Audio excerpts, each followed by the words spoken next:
This equation is an exponential function. If you've got to an exponent, if you have the variable as the exponent, it's an exponential function. It is either going to look like a growth or a decay, kind of like a J figure, kind of like a J. So how do we do this? Well, let's plug it in. Let's just use our calculator. And if I go 3 times 2 to the power of a negative 2, I get an answer of 0.75. Let's put that down. 0.75. Okay, let's do it again. Let's plug in negative 1. 3 times 2 to the negative 1, and I get about a 1.5. Okay, I'm going to go 3 times 2 to the 0 power. I get 3. Anything to the 0 power is 1. Anything to the 0 power is 1. So I get 3. I'm going to go 3 times 2 to the 1 power, and I get 6. I'm going to go 3 times 2 to the 2nd power, and I'm going to get 12. I'll go 3 times 2 to the 3rd power, and I get 24. So it gets pretty big. In fact, hopefully you see that it's doubling each time. I want you to see that it actually is doubling each time. And the reason it's doubling is because its base, the base is 2. That's the base. The base is 2. So whatever this number is, that's the factor at which it's increasing. In this case, it's doubling each time, okay, because of the base. So if I graph this as best I can, let's go 1, 2, 3, negative 1, negative 2, negative 3. I got to go all the way to 24, so I'll probably try and go 10, 20, maybe 30. All right, and I'm going to have to guesstimate, but I'm hoping to at least get a pretty good shape of it, all right? So at negative 2, let's see, I'm going to have about a 0.75, which is pretty small. Negative 1, I'll have a 1.5. 0, I'll have a 3. 1, I'll have a 6. 2 will have a 12. 3 will have a 24, okay? And it should look like this. Some people say it's a J shape, but you can see that it's getting steeper and steeper because its rate is continuously growing by a rate of 2, okay? So we're doubling. Now if I draw it in, be careful not to touch the x-axis. Be careful not to touch the x-axis. So if I draw it in, it looks like this. It will never be completely vertical, though at times it will look completely vertical, but it will never be completely vertical. It's just going up faster and faster and faster, right? All right, domain. Well, I was able to use any value for x. I can plug in any value I want to. I can plug in 100, I can plug in negative 30, any value for x. So the domain is just simply going to be x equals all real numbers. But the range, we see that it never touches the x-axis, which means it can never be 0, but it goes up. So the range is going to be y is greater than 0. That's my range. X-intercepts doesn't have any, right? The x-intercepts, it doesn't have any. It never touches the x-axis, so there's none. It never touches the x-axis. But my y-intercept is right here. There's my y-intercept, which is also here, right? So when x is 0, anything to 0 power is 1. 3 times 1 is just 3. So my y-intercept is at the value, or at the coordinate 0, 3. Okay? All right, let's take a look at example 2. So in example 2, I'm going to use the same thing. I'm going to go ahead and just plug them in. So I'll use my calculator. I'll go 12 parentheses 1/3 to the power of negative 2. I get 108. Wow. 108. Okay, I'll plug in negative 1. I'll go 12 times 1/3 to the power of negative 1. I get 36. 12 times 1/3 to the power of 0, and I get an answer of 12. It's getting smaller, isn't it? And then 12 times 1/3 to the power of 1. I get 4.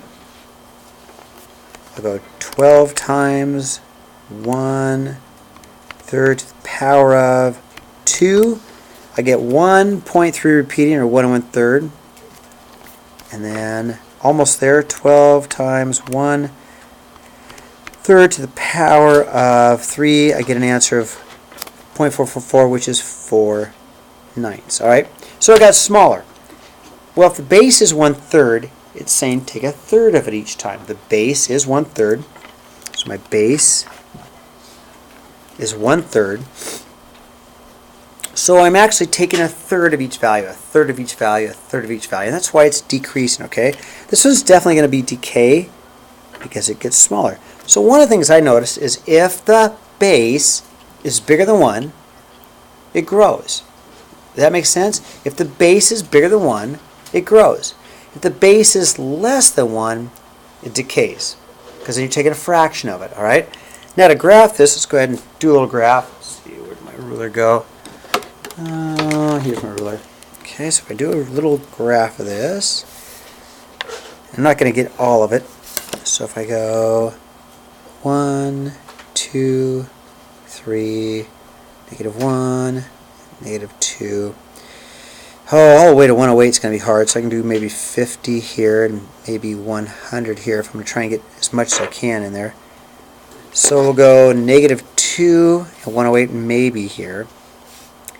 -1 and 36 estimate here. 0 and 12, 1 and 4. And you can see it just gets smaller and smaller. So when I draw in my graph, try not to touch the x-axis, because it doesn't. It does not touch the x-axis. So if I draw it in carefully, it goes like this, okay? Now the domain and range are going to be very similar. In fact, it's going to be the same. Domain is all real numbers.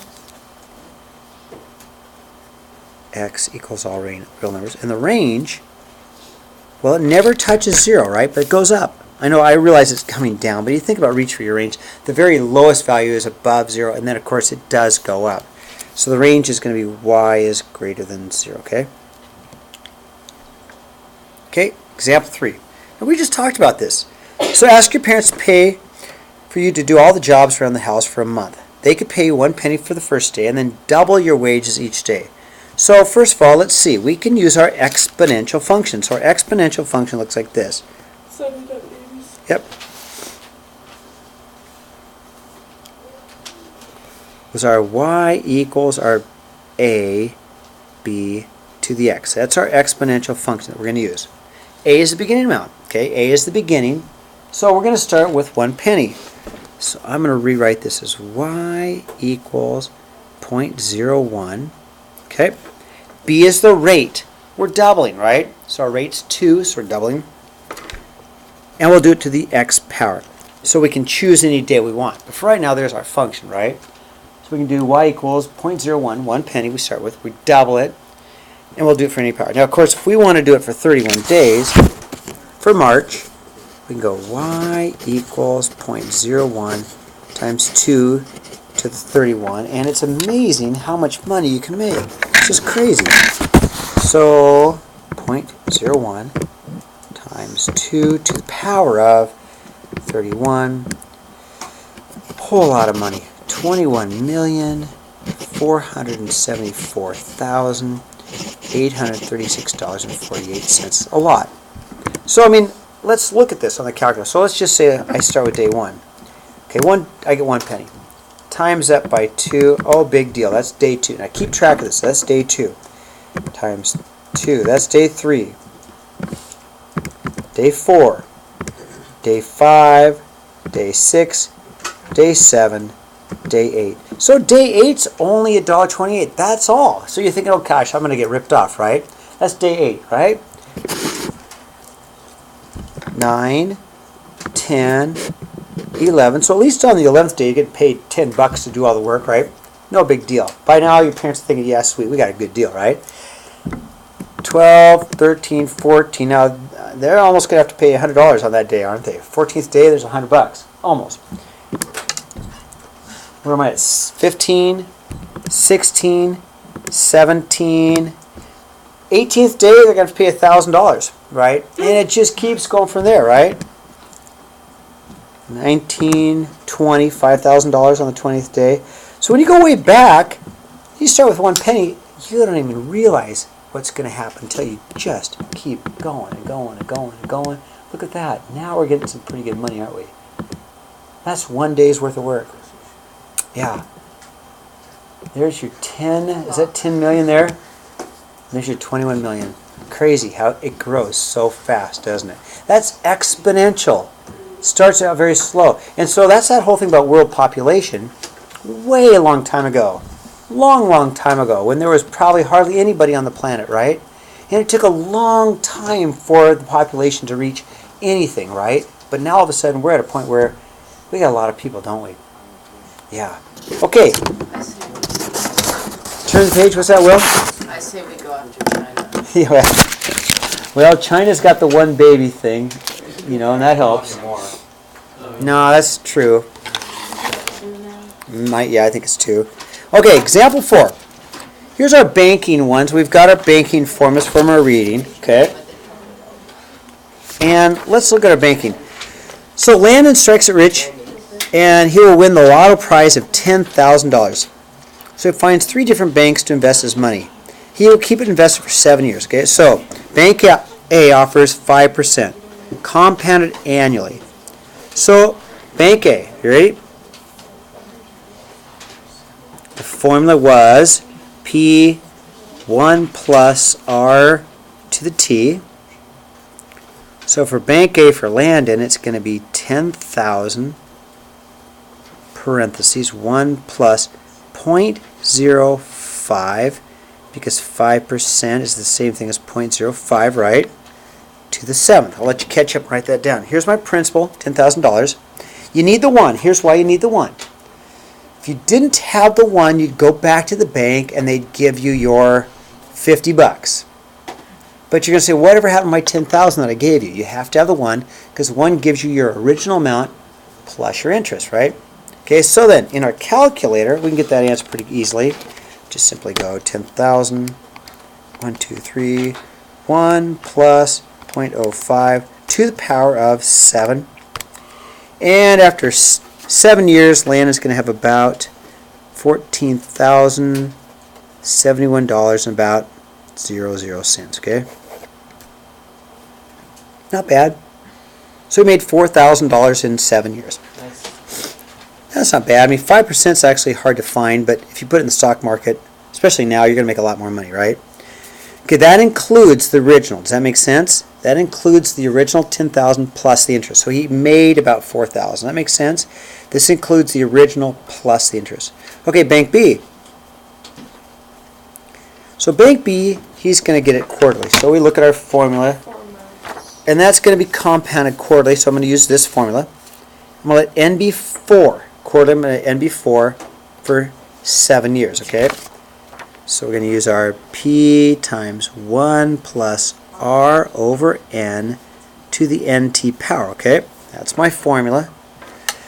So we're going to go 10,000, 1 plus 0.0475 over 12 to the 12 times 7, okay?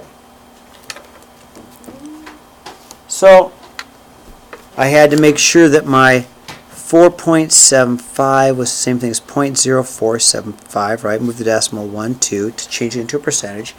And then this needs to be a 12. Whoops, I said 12 and probably wrote N. This has to be 12 because N is, oh, I am wrong.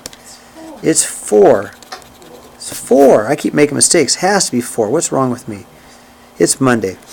Has to be 4 because we're compounding it quarterly. Okay, not to confuse you. Has to be 4 because we're compounding it quarterly. Okay. So now let's use our calculator. Right. You got to put it in correctly. Here's what I would do to make it easy. I'm going to make that 28. So I don't have to worry about double parentheses. So I'm just going to go 10,000 parentheses 1 plus 0.0475 divided by 4 to the power of 28. Okay. 10,000 1 plus 0.0475 0.0475 divided by 4 to the 28th power. And he gets an answer of about, so he didn't quite make as much money. Even though it was compounded more, the interest rate was less, right? So $13,917.21, okay? Bank C. You ready for Bank C? So monthly. So we're going to take our 0.045 and it's going to be 12, right? And it's going to be 12. So we're going to use our formula, same formula, which is our P times our 1 plus R over N to the NT. I'll invest my $10,000. That's my principal, right? 1 plus 0.045 divided by 12, because it's monthly, to the 12 times 7, because we're going to keep it in there for 7 years, okay? So let's put that in my calculator, right? So clear. Now, if you don't multiply this to make it 84, just make sure you have parentheses here. Does that make sense? Because you need both the 12 and the 7 to be in the exponent. You need both of them to be in the exponent. So parentheses, clear, not parentheses, 10,000 parentheses, 1 plus 0.045 divided by 12 to the power of, and if you go parentheses 12 times 7, you'll get it. Or you can just put in the 84, right? Which I think is easier. There you go. So he gets $13,694.52. Now, if he had taken the same interest rate and compounded it more, he would have made more money. So what is the biggest influence? Is it the number of times or is it the interest rate that trumps everything? It's always the interest rate. So remember that. You're only what? 16, 17, 18 years old, right? Maybe 15. Remember that. The most important thing is always the interest rate, okay? The higher the interest rate, the more you pay, the lower the interest. That's why everybody's trying to refinance their house or buy houses now, because the interest rates are low. The forecast is the interest rates are going to continue to climb. The banks will make more money. So if you had money to invest in stock, you might want to put it in the banks right now. Anyway, page 336, 15, 16, 21, 24, 32, 34, 53, 56, and 58. And thanks for being quiet.